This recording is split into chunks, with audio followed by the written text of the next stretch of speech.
Andiamo adesso in Veneto con l'ospite in compagnia del collega Alessio Conforti. Prego. Grazie, con noi Alessandra Zanutto, consigliera comunale a Portogruaro, nonché insomma anche delegata proprio dal sindaco per quanto concerne le frazioni.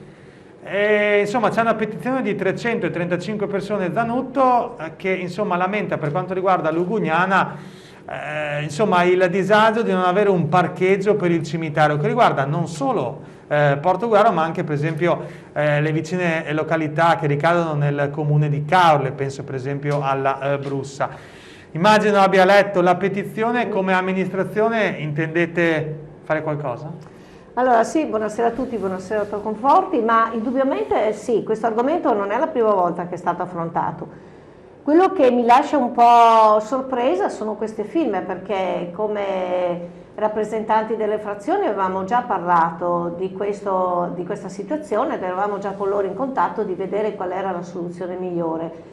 C'era anche la possibilità di acquisire una zona proprio di fronte al cimitero e quindi di farla come parcheggio. Era già un argomento affrontato addirittura 4 o 5 anni fa, dopodiché per motivi vari non è stata portata a compimento, ma questo problema lo sappiamo e ne siamo a conoscenza. Stiamo valutando quale sia la scelta migliore, soprattutto per i cittadini, ma anche per il traffico, perché ricordiamo che Lugugnana, dove si trova appunto il cimitero, si trova anche su una curva, quindi bisogna soprattutto valutare la sicurezza degli automobilisti. Questa situazione, ripeto, è già nell'ordine della Giunta, è già anche nel programma delle opere pubbliche. Attendiamo quale sia la cosa migliore e attendiamo anche quale sia la soluzione più semplice e più diretta per arrivare a una conclusione. Anche perché dicono che sia l'unico cimitero di Portogruaro e frazioni a non avere un parcheggio. Questo devo dire la verità, esatto. Per una città come Portogruaro. Esatto, insomma. dottor Conforti, questo è vero anche perché se voi andate nel cimitero di Lugugnana noterete che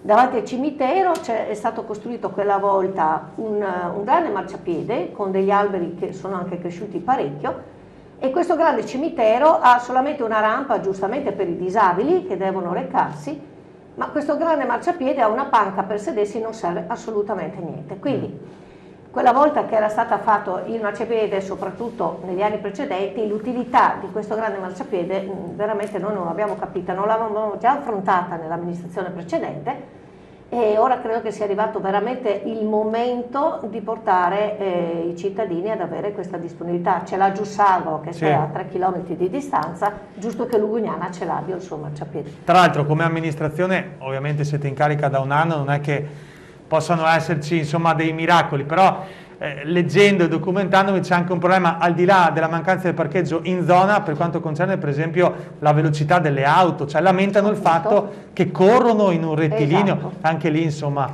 esatto, per come dicevo prima è un discorso da valutare tutto insieme, sia l'utilità ma anche la sicurezza della strada. E poi non so se sia, mi scusi se interrompo, lì una strada, adesso non lo ricordo, no, ma se sia una regione, una provinciale forse. Una provinciale, esattamente, quindi c'è diversa una strada anche quella che porta verso via Serrai, dicendo lì hanno già visto più di qualche volta che le macchine corrono.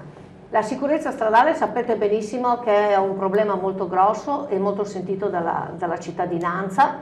Quello che possiamo fare è quello di riuscire a fare i controlli, però quando ci troviamo davanti a una strada della città metropolitana le cose diventano, logicamente lo sa anche lei, più difficili da affrontare. Chiaro. Vabbè, un passo alla volta, già c'è l'impegno, insomma è qualcosa assolutamente. Grazie. Niente, grazie a lei e buonasera a tutti. Pordenone.